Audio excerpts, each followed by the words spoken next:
ఈ ఆడబిడ్డలను ఆశీర్వదించకపోతే నీకు ఆ ప్రధాన ప్రతిపక్ష పాత్ర కూడా దండగా అని చెప్పి ఇక్కడ ఉన్న వాళ్ళు అనుకునే ప్రమాదం ఉంది. చంద్రశేఖరరావు గారు,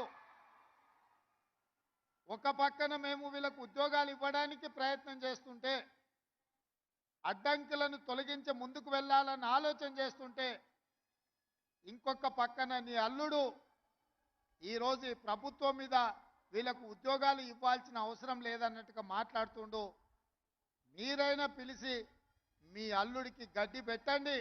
ఈరోజు ఈ పేదోళ్ళ బిడ్డలకు ఉద్యోగాలు ఇవ్వడం ద్వారా ఇన్ని వేలాది మంది వెనకాల వాళ్ళ కుటుంబ సభ్యులు, వాళ్ళ అన్నలు, వాళ్ళ అక్కలు, వాళ్ళ తల్లిదండ్రులు వచ్చి ఈ సంతోషంలో భాగస్వాములై మా బిడ్డలకు ఉద్యోగాలు వచ్చినాయని ఈ సంతోష కార్యక్రమంలో పాలు పంచుకుంటుంటే వాళ్ళని అభినందించాల్సింది పోయి వాళ్ళకు ఉద్యోగాలు ఇస్తున్నందుకు మా ప్రభుత్వం మీద శాపనార్థాలు పెడుతున్నారంటే మీ ఆలోచన ఎట్లున్నదో, మీ వంకర బుద్ధి ఎట్లున్నదో ఇక్కడికి వచ్చిన వాళ్ళకే కాదు, ఈ రాష్ట్రంలో ఉన్న లక్షలాది మంది నిరుద్యోగ యువకులు ఆలోచన చేసే సందర్భం.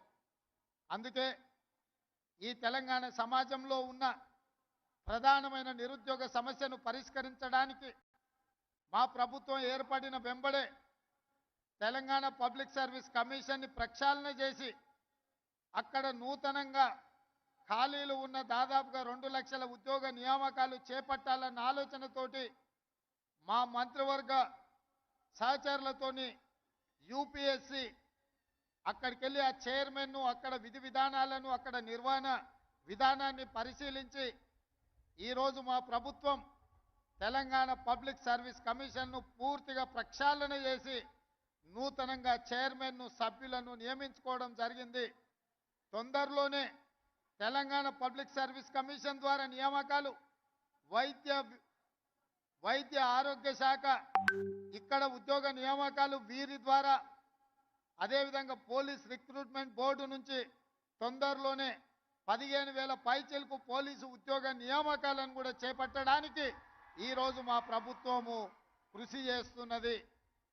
మా బాధ్యత, మాకు ఉద్యోగాలు వచ్చినాయని మేము సంతోషంగా మా కుటుంబ సభ్యులతో విలాసవంతమైన జీవితం గడపడం కాదు, రోజుకు 16 నుంచి 18 గంటల వరకు పనిచేస్తూ మా మంత్రివర్గ సభ్యులు ఏ విధంగా ఈ నిరుద్యోగ సమస్యను పరిష్కరించాలి, మీ జీవితాలలో మీ కళ్ళల్లో వెలుగులు చూడాలి, సంతోషాన్ని చూడాలి అని ఈ ప్రభుత్వము కృషి చేస్తున్నది.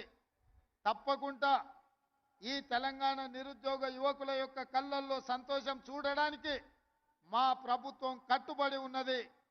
శ్రీమతి సోనియమ్మ ఆశీర్వాదంతో ఏర్పడ్డ ఈ తెలంగాణ రాష్ట్రంలో రాహుల్ గాంధీ గారి నాయకత్వంలో, మల్లికార్జున్ ఖర్గే గారి నేతృత్వంలో తెలంగాణ రాష్ట్రాన్ని మరింత బలోపేతమైన తెలంగాణగా నిర్మించడమే కాదు, విధ్వంసమైన తెలంగాణను పునర్నిర్మించడంలో మా శాయశక్తుల కష్టపడతాం.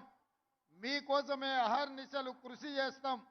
నిరుద్యోగ యువకులకి వేదిక మీద నుంచి నేను భరోసా ఇస్తున్నా, సంవత్సరం తిరిగే లోపల 2 లక్షల ప్రభుత్వ ఉద్యోగ ఖాళీలను భర్తీ చేసే బాధ్యత మాది. ఇచ్చిన మాట నిలబెట్టుకుంటాం. ఆనాడు 2004లో తెలంగాణ రాష్ట్రాన్ని ఇస్తానని కరీంనగర్ గడ్డ మీద నుంచి శ్రీమతి సోనియా గాంధీ గారు మాట ఇచ్చిండ్రు.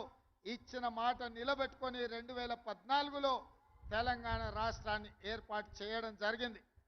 అలాంటి మాట తప్పని, మడమ తిప్పని శ్రీమతి సోనియా గాంధీ గారి నాయకత్వంలో ఏర్పడ్డ ఈ ప్రభుత్వం మీకు ఇచ్చిన మాట నిలబెట్టుకుంటుంది.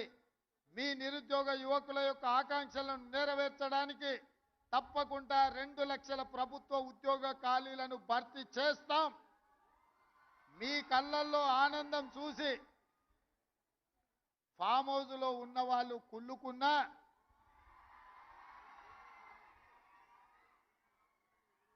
వాళ్ళ కడుపులో దుఃఖం పొంగి పొర్లినా,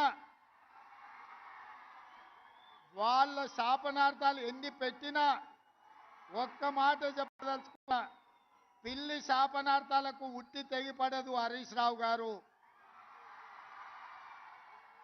పొట్టోని పొడుగోడు కొడితే పొడుగోని పోచమ్మ కొట్టిందంట.